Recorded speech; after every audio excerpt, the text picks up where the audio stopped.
জাতীয় সনদে সব রাজনৈতিক দলের স্বাক্ষর করা নিয়ে শঙ্কা প্রকাশ করেছেন ডিবেট ফর ডেমোক্রেসির চেয়ারম্যান হাসান আহমেদ চৌধুরী কিরণ।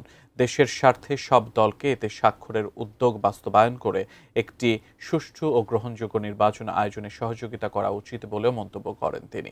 আজ রাজধানীর তেজগাঁও এফডিসিতে ডিবেট ফর ডেমোক্রেসির আয়োজনে এক ছায়া সংসদ বিতর্ক প্রতিযোগিতায় সভাপতির বক্তব্যে কথা বলেন তিনি।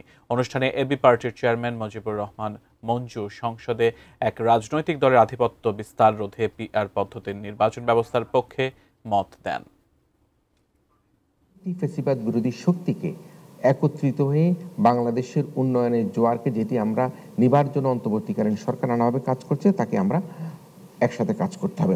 Election commissioner, chief election commissioner, বাংলাদেশের যে কোনো নির্বাচন বাতিলের ক্ষমতা সরকারি দল হোক, বিরোধী দল হোক, পাওয়ারফুল দল হোক, আপনি যদি লাল কার্ড দেখানোর ক্ষমতা না রাখেন তাহলে আপনি নির্বাচন পরিচালনা করার যোগ্য লোক না।